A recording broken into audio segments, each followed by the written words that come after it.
আমরা আজকে আর একটা প্রবলেম সলভ করব, অর্থাৎ লিজ এবং পারচেজ এই দুটির মধ্যে আমরা কোন অপশনটি বেছে নিব। আজকের প্রবলেমটা গত দিনের প্রবলেমের চেয়ে একটু জটিল।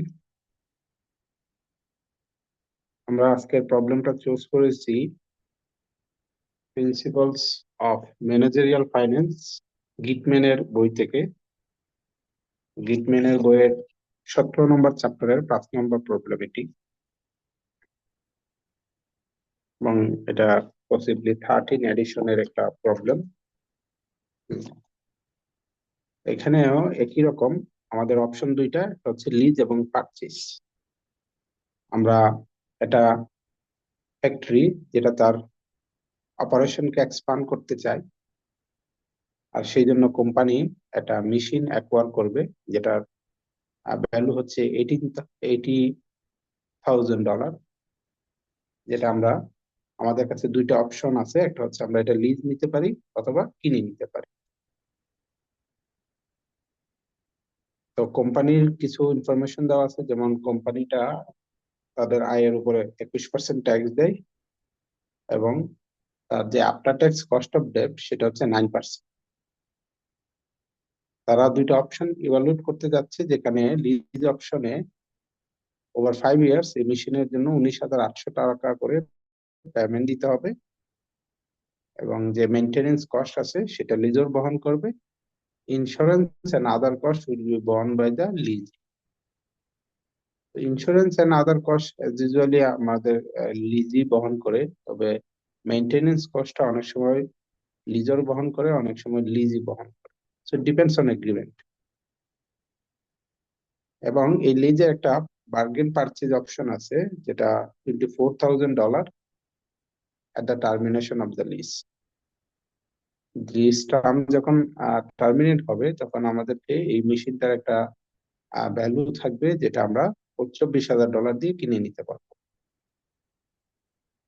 আর এখানে আমাদের পারচেজ অপশনে আমরা $80,000 দিয়ে কিনবো, এবং যে টাকাটা প্রয়োজন হবে সেটা আমরা ব্যাংক থেকে লোন নিব, 14% লোন ইন্টারেস্ট রেটে, যেখানে আমাদেরকে ইয়ার ইন্ডে $23,000 করে পেমেন্ট দিতে হবে।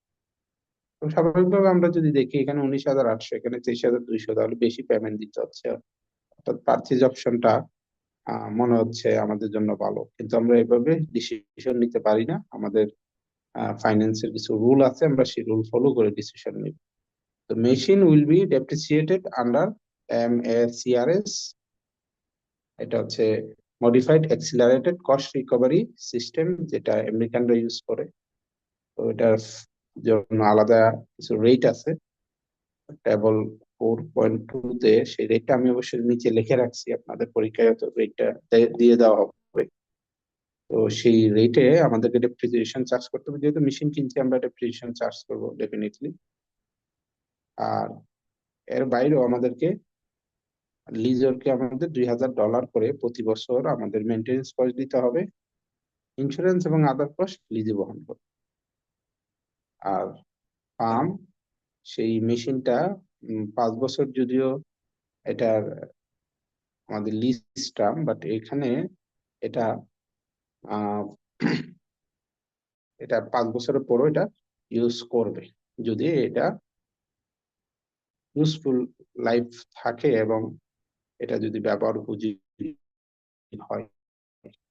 ইউজফুল লাইফ আছে, ব্যবহার উপযোগী থাকলে আমরা সেটা ব্যবহার করতে পারবো। বাট আমাদের আহ, যে ইন্টারেস্ট পেমেন্টটা, সেই পেমেন্টটা প্লাস লোনের যে পেমেন্টটা, এটা ওভার 5 ইয়ার্স দিতে হবে, এবং প্রতি বছর $23,302 করে দিতে হবে। তো এখান থেকে আমাদেরকে রিকোয়ারমেন্ট তিনটা আছে। প্রথমে হচ্ছে প্রত্যেকটা অল্টারনেটিভের after tax cash flow calculation করা, দেন প্রত্যেকটা অল্টারনেটিভের প্রেজেন্ট ভ্যালু ক্যালকুলেশন করা, আউটফ্লো প্রেজেন্ট ভ্যালু ক্যালকুলেশন করা, এবং কোন অল্টারনেটিভটা আমরা রিকমেন্ড করব সেটা বলা। তো সিম্পলি আমি যদি সামারাইজ করি, আমার দুইটা অপশন আছে, লিজ এবং পারচেজ অপশন। আমাদের একটা মেশিন লাগবে আমাদের বিজনেসকে এক্সপান্ড করানোর জন্য, এবং সেই মেশিনটা আমরা লিজ বা পারচেজে নিতে পারি। তো প্রথম কথা হচ্ছে লিজ অপশনে আমাদেরকে $19,800 দিতে হবে ওভার 5 ইয়ার্স। পুরোটাই আমরা এক্সপেন্স হিসেবে ইনকাম স্টেটমেন্টে দেখাতে পারবো এটা। তো এটা যদি আমরা $19,800 করে দেখাতে পারি, তাহলে আমাদেরকে একটু খরচ দেখালে আমাদের প্রফিটটা কম হবে। প্রফিটটা কম হবে ইনকাম স্টেটমেন্টে, ফলে আমরা একটা ট্যাক্স সেভিং পাবো, যেটা আমরা গত ক্লাসে বলছি। তো সেই ট্যাক্স সেভিংটা আমাদের কত হবে? আমরা যেহেতু ট্যাক্স রেট 21%, তাহলে এই $19,800 প্রফিট কম হওয়ার কারণে, যেহেতু আমি খরচ হিসেবে ইনকাম স্টেটমেন্টে দেখাবো এটা, ফলে এটা প্রফিটকে কমাই দেবে $19,800 করে। সেই হিসেবে 21% আমার ট্যাক্স সেভ হবে। তো আমি এটা এখানে 19,800 হচ্ছে আমাদের পেমেন্ট, ট্যাক্স সেভ হচ্ছে 40%। আমি দিই এখানে লিখছি, বাট ইটস নট 40% অ্যাকচুয়ালি। হ্যাঁ, এটা হচ্ছে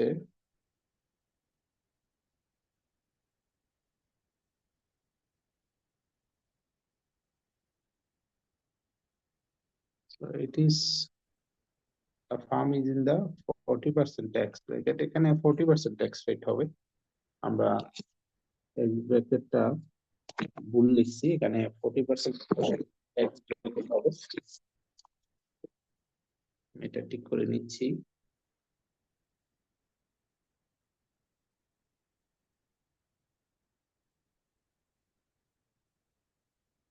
40% ট্যাক্স ব্র্যাকেটে আমাদের ট্যাক্স দিতে হয়, তাহলে 40% হিসেবে আমাদের ট্যাক্স সেভিংটা হয় $7,920। আফটার ট্যাক্স ক্যাশ ফ্লো আমরা $19,800 পেমেন্ট দিতে হচ্ছে, বিনিময়ে আমরা যে লসটা হচ্ছে প্রফিটের, যে প্রফিটটা কমতেছে, সেখান থেকে আমরা ট্যাক্স সেভ হচ্ছে 7,920। আলটিমেটলি আমার নেট ক্যাশ ফ্লো হচ্ছে $11,880। তো 11,880 এটা আমার ওভার 5 ইয়ার্স এ থাকবে। 11,880 নেট আমাদের ক্যাশ আউটফ্লো হবে। প্লাস আমাদের লাস্ট ইয়ারে $24,000 আমাদেরকে দিতে হবে এই মেশিনটা পারচেজ করার জন্য। আমরা $24,000 আরো দিব লাস্ট ইয়ারে, সুতরাং লাস্ট ইয়ারে আমাদের ক্যাশ আউটফ্লো হবে 35,880, just like the previous problem. এখানে বিষয়টা হচ্ছে আমাদের আফটার ট্যাক্স আমাদের ক্যাশ ফ্লো কত, এটা আমাদেরকে বের করতে হবে। তো আফটার ট্যাক্স ক্যাশ ফ্লো বের করতে হলে এটা হলো গ্রস ক্যাশ ফ্লো। প্রত্যেকটা ইয়ারে আমরা $19,800 দিব, বাট এইটার কারণে, এই পেমেন্টটা দেওয়ার কারণে যে প্রফিটে যে ইম্প্যাক্টটা পড়বে, যে প্রফিটটা যে কম হবে, সেটার জন্য আবার আমাদেরকে এটা অ্যাডজাস্ট করতে হবে। অ্যাডজাস্ট করেই আমাদের সে পেমেন্টটা হয় 11,810 পার ইয়ার, প্লাস লাস্ট ইয়ারে 24,000 ক্যাশ আউটফ্লো। সো লাস্ট ইয়ারে টোটাল ক্যাশ আউটফ্লো হবে $35,880। এই গেল আমাদের প্রথমটা। আর দ্বিতীয়টা বলা আছে ফাইন্ড দ্য প্রেজেন্ট। হ্যাঁ, এটা তো প্রথম অপশন বের করলাম। পারচেজ অপশনে আমরা যেটা করব, আমাদেরকে এখানে একটু জটিল ব্যাপার আছে, যেহেতু লোন আমরা নিচ্ছি এখানে, এবং প্রতি বছর লোন পেমেন্ট দিতে হচ্ছে $23,302 করে। তো আমরা $23,302 এটা লোন পেমেন্ট। তো এই লোন পেমেন্টে আমরা জানি যে যখন আমরা লোন পেমেন্ট দিই পার ইয়ারে ইনস্টলমেন্টে, তখন সেখানে ইন্টারেস্টও থাকে, আবার সেখানে প্রিন্সিপাল অ্যামাউন্টও থাকে। ইন্টারেস্টটা আমরা ইনকাম স্টেটমেন্টে ফাইন্যান্স কস্ট হিসেবে দেখাই, যেখান থেকে আবার একটা ট্যাক্স সেভিং হয়। কারণ আমি যখন ইন্টারেস্ট এক্সপেন্স দেখাচ্ছি, এটা এটা কিন্তু আমাকে একটা ট্যাক্স সেভ করতেছে। পাশাপাশি আমরা যে ডেপ্রিসিয়েশন চার্জ করতেছি ওভার 5 ইয়ার্স, ডেপ্রিসিয়েশনটাও ট্যাক্স ডিডাক্টেবল এক্সপেন্স। সো এখানেও আমরা একটা ট্যাক্স সেভিং জেনারেট হবে। প্লাস প্রতি বছর $2,000 করে আমরা মেনটেনেন্স কস্ট দিব, সেটাও ট্যাক্স ডিডাক্টেবল এক্সপেন্স। সো আমরা এখানেও একটা ট্যাক্স সেভিং আমাদের হবে। তাহলে আমি প্রতি বছর ইন্টারেস্ট কত দিচ্ছি, এটা কিন্তু এই যে 23,302 যে অ্যামাউন্ট আছে, সেখান থেকে বের করা সম্ভব না।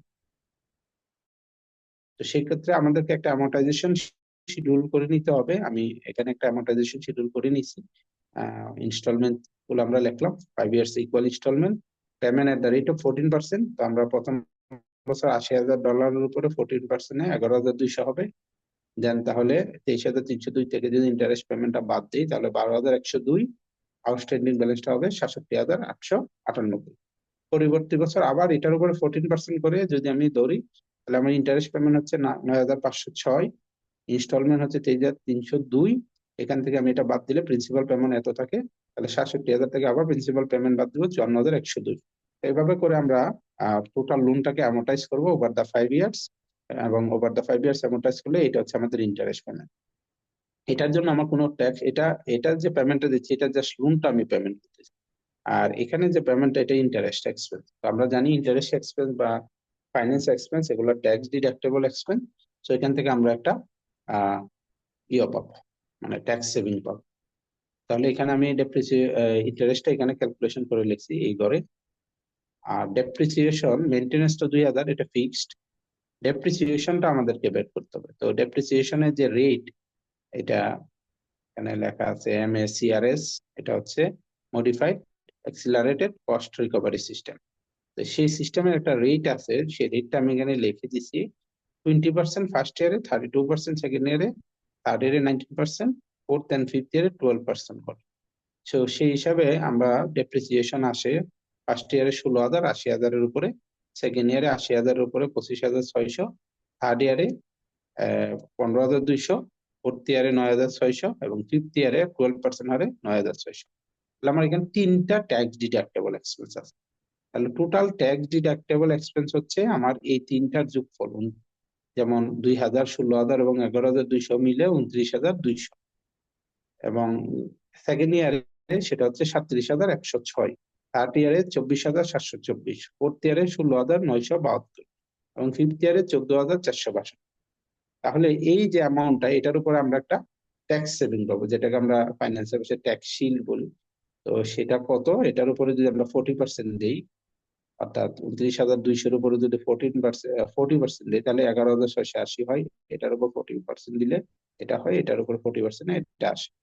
এবার আফটার ট্যাক্স ক্যাশ ফ্লো কত আসবে? আফটার ট্যাক্স ক্যাশ ফ্লো হচ্ছে আমার, আহ যদি দেখি আফটার ট্যাক্স ক্যাশ ফ্লোটা আসবে আমার, উম, উম, আমি তো প্রতি বছর আমি টোটাল ডিডাকশন হচ্ছে, টোটাল পেমেন্ট দিতে হচ্ছে আমার এটা 23,302, 23,302। তো এখান থেকে আফটার ট্যাক্স ক্যাশ ফ্লোটা আসবে, আমি একটু লিখে দিচ্ছি এখানে, একটু ক্লিয়ার করে দেই। এখানে এটা হবে, আফটার ট্যাক্স ক্যাশ ফ্লোটা হবে 1 + 2 - 6। আমার প্রতি বছরে লোন পেমেন্ট দিচ্ছি, এটা আমার ক্যাশ আউটফ্লো। লোন পেমেন্টটা 23,302 প্লাস এডিশনাল ক্যাশ আউটফ্লো আমাকে 2,000 দিতে হচ্ছে। আহ এটাও দিতে হচ্ছে। তো এখানে ডেপ্রিসিয়েশনটা আমি এখানে অ্যাড করি নাই কেন, কারণ ডেপ্রিসিয়েশনের জন্য কোনো ক্যাশ আউটফ্লো হয় না। ইন্টারেস্টও যোগ করি নাই কেন, কারণ ইন্টারেস্টটা লোনের মধ্যে ইনক্লুড করা আছে। তাহলে এই জন্য লোন পেমেন্ট, এটাকে আমরা 1 নম্বর কলাম বলতে পারি, 1। এটাকে আমরা 2 বলতে পারি, এটাকে আমরা 3 বলতে পারি, এটাকে আমরা 4 বলতে পারি, এটাকে আমরা 5 বলতে পারি। 5 ইকুয়াল টু হচ্ছে 2 + 3 + 4। ট্যাক্স শিল্ড হচ্ছে 6, যেটা হবে আহ, যেটা হবে 5 × 40%,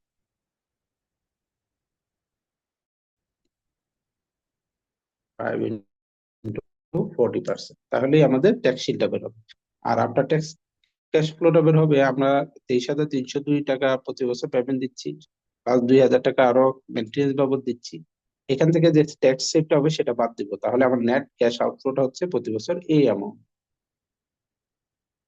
তাহলে আমরা আশা করি আফটার ট্যাক্স ক্যাশ ফ্লোটা বুঝতে পারছেন। তাহলে এখান থেকে আমরা আমাদেরকে অ্যামortization শিডিউলটা তৈরি করে নিতে হবে।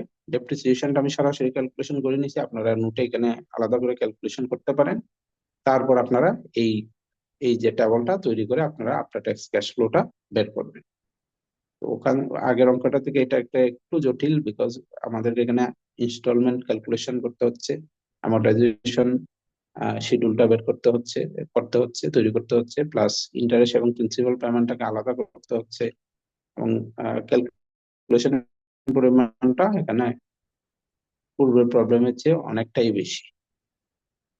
দেন আমাদেরকে প্রেজেন্ট ভ্যালু বের করতে বলছে। আমরা তো অলরেডি এখন এর কাজটা খুব সহজ হয়ে যায়।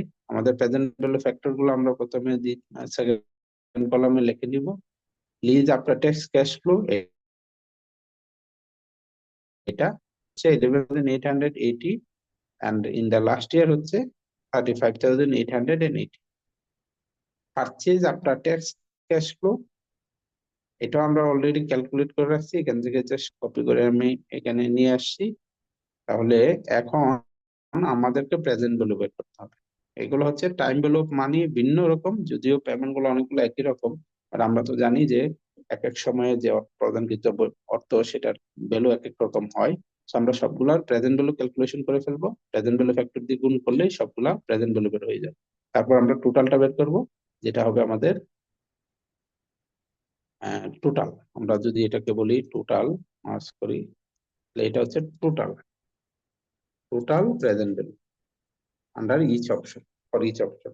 তাহলে আমরা যদি বলি যে এখানে আন্ডার অপশন অফ লিজ, সেটার present value of cash outflow হচ্ছে $61,000। আর পারচেজ অপশনে present value of cash outflow হচ্ছে $58,985। তাহলে আমরা স্বাভাবিকভাবেই বুঝতে পারতেছি যে রিকোয়ারমেন্ট সিতে আমাদেরকে বলা হয়েছিল যে কোন অপশনটা আমরা চুজ করবো। তো আমরা যে অপশনে আমরা কম অর্থ পেমেন্ট করতে হবে সেটাই আমরা চুজ করবো। তো আমরা দেখতেছি পারচেজ অপশনে আমরা কম পেমেন্ট করতে হচ্ছে, লিজ অপশনে বেশি পেমেন্ট করতে হচ্ছে, সুতরাং আমরা পারচেজ অপশনটাই আমরা চুজ করবো। তো এই অপশনটা চুজ করলে আমাদের $2,820 প্রেজেন্ট ভ্যালু টার্মে আমরা সেভ করতে পারি।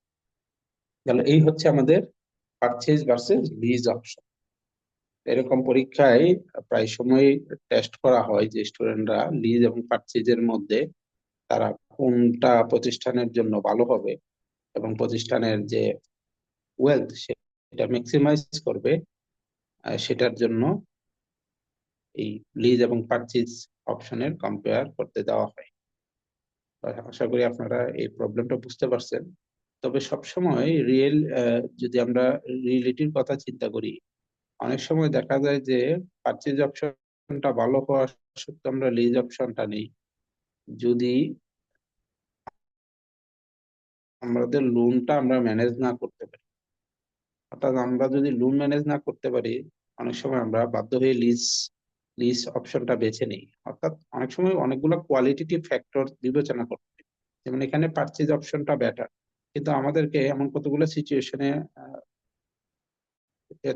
ফেস করতে হয় যেখানে দেখা যায় যে আমাদেরকে লিজ অপশনটাই চুজ করতে হয়।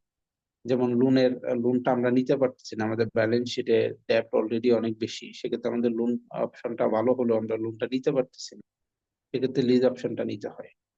লিজ অপশনে আমাকে ইনিশিয়ালি মেশিনটা কেনার জন্য কোনো লোন করতে হচ্ছে না, জাস্ট এটা আমাকে ওরা প্রোভাইড করতেছে, এবং অনেক ক্ষেত্রে আমরা এটা ব্যালেন্স শিটে এই অ্যাসেটটা এবং লাইবিলিটি দেখাইতে হয় না, অফ ব্যালেন্স শিট ফাইন্যান্সিং হিসেবে এই লিজটাকে ব্যবহার করা হয়। তো কোয়ালিটেটিভ ফ্যাক্টর গুলো বিবেচনা করতে হবে, শুধু কোয়ান্টিটিভ ফ্যাক্টর বিবেচনা করে আমরা ডিসিশন নেব ব্যাপারটা এরকম নয়। অনেক সব কোয়ালিটেটিভ ফ্যাক্টর বিবেচনা করে আমরা ফাইনাল ডিসিশনটা নিব।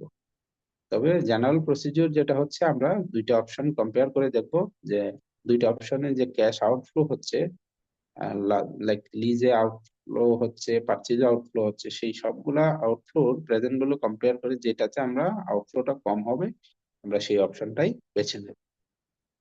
তো এই অঙ্কেতে আমরা যে বিষয়টা শিখলাম সেটা হচ্ছে অ্যামortization শিডিউল কিভাবে ক্যালকুলেট করতে হয়, ডেপ্রিসিয়েশন কিভাবে ক্যালকুলেট করতে হয়, ট্যাক্স শিল্ড কিভাবে ক্যালকুলেট করতে হয়, ফাইনালি আমরা নেট প্রেজেন্ট ভ্যালু কিভাবে ক্যালকুলেশন করতে পারি, এবং আলটিমেটলি দুইটা অপশনের মধ্যে কোন অপশনটা বেস্ট সেটা আমরা সিলেক্ট করতে পারি। তো আশা করি আপনারা বুঝতে পারছেন। সবাই ভালো থাকবেন। আসসালামু আলাইকুম।